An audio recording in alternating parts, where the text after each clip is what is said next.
ಸ್ನೇಹಿತರೆ, ಕಲ್ಯಾಣಿ ಹಿಡನ್ ವೈಫ್ಸ್ಗೆ ಸ್ವಾಗತ. ನಾನು ನಿಮ್ಮ ಮೋಹನ್ ದಾಸ್ ಮಾಡುವ ನಮಸ್ಕಾರಗಳು. ನಾಳೆ ಶನಿ ಜಯಂತಿ, ಮಂಗಳವಾರ. ಕರ್ಮಫಲದಾತ ಶನೈಶ್ಚರನ ಕೃಪೆಗೆ ಪಾತ್ರರಾಗಲು ಏನೆಲ್ಲ ಮಾಡಬೇಕೆಂದು ನೋಡೋಣ.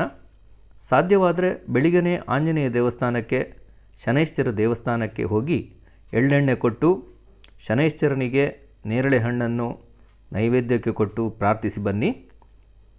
ಸಾಯಂಕಾಲ ಮಳೆ ಬರುತ್ತೆ, ದೇವಸ್ಥಾನಕ್ಕೆ ಹೋಗೋದಕ್ಕೆ ಆಗಲ್ಲ ಅಂದವರು ಸಂಜೆ ಮತ್ತೊಮ್ಮೆ ಸ್ನಾನ ಮಾಡಿ ಶನಿ ಸ್ತೋತ್ರ ಪಠಿಸಿ ಉಪವಾಸ ಮಾಡುವವರು ಮಾಡಬಹುದು. ಒಪ್ಪತ್ತು ಮಾಡುವವರು ಕೂಡ ಮಾಡಿದರೆ ಒಳ್ಳೆಯದೇನೆ.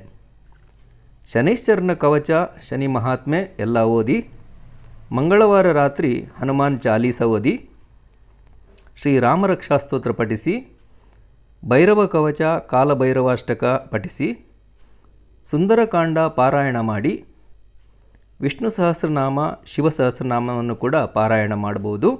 ಎಲ್ಲವನ್ನು ಮಾಡಬೇಕಾ ಅಂದರೆ ಸಾಧ್ಯವಾದಷ್ಟು ಮಾಡಿ. ಇಷ್ಟು ಮಾಡಿದರೆ ಸಾಕಾ? ನೋ, ಸಾಲದು. ನಿಮ್ಮ ಜೀವನದಲ್ಲಿ ಬದಲಾವಣೆ ಮಾಡಬೇಕು.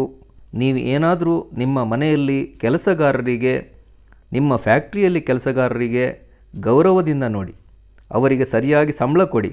ಹಾಗೆಯೇ ಸೊಪ್ಪು ಮಾರುವವರು, ತರಕಾರಿ ಮಾರುವವರು, ಗಾಡಿಯಲ್ಲಿ ಬಿಸಿಲಲ್ಲಿ ಮಳೆಯಲ್ಲಿ ಗಾಡಿ ತಳ್ಕೊಂಡು ಬರ್ತಾರಲ್ವ, ಅವರು 10 ರೂಪಾಯಿ ಅಂತ ಹೇಳಿದರೆ ನೀವು 8 ರೂಪಾಯಿಗೆ ಕೊಡಿ, 5 ರೂಪಾಯಿಗೆ ಕೊಡಿ ಅಂತ ಚೌಕಾಸಿ ಮಾಡ್ತೀರ.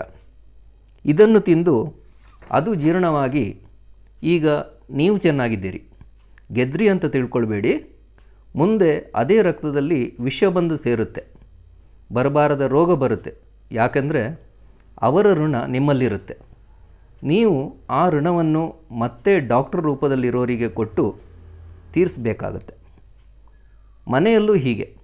ಮನೆಯಲ್ಲೂ ಕೆಲಸ ಮಾಡೋಕ್ಕೆ ಬರೋರಿಂದ ಬೇಕಾದಷ್ಟು ಕೆಲಸ ಮಾಡಿಸಿ ಸರಿಯಾಗಿ ಸಂಬಳ ಕೊಡದಿದ್ದರೆ, ಅವರನ್ನೆಲ್ಲಾಗಿ ಕೀಳಾಗಿ ನೋಡಿದರೆ ಮುಂದೆ ವಯಸ್ಸಾದ ಮೇಲೆ ಹಾಸಿಗೆಯಲ್ಲೇ ಬಿದ್ದಿರಬೇಕಾಗತ್ತೆ, ಅಥವಾ ಚಿಕ್ಕ ವಯಸ್ಸಿನಲ್ಲೇ ಕೈಕಾಲು ಮುರ್ಕೊಂಡು ಬಿದ್ದಿರಬೇಕಾಗತ್ತೆ. ಯಾರಲ್ಲೂ ಹೀನಾಯವಾಗಿ ವರ್ತನೆ ಮಾಡಬೇಡಿ.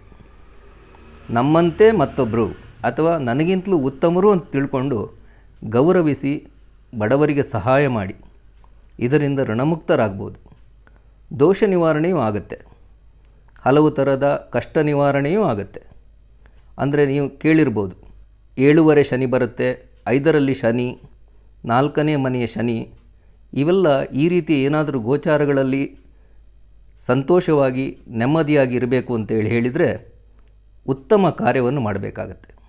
ನೆಮ್ಮದಿಯನ್ನು ಕಂಡುಕೊಳ್ಬೋದು, ನೆಮ್ಮದಿಯಾಗಿಯೂ ಇರ್ಬೋದು ಕೂಡ. ಇದೆಲ್ಲವನ್ನು ನಾನು ನನ್ನ ಧರ್ಮಪತ್ನಿಯಿಂದ ತಿಳ್ಕೊಂಡೆ ಹಾಗೂ ಕಲಿತ ಪಾಠ ನಿಮಗೂ ಹೇಳ್ತಾ ಇದ್ದೀನಿ.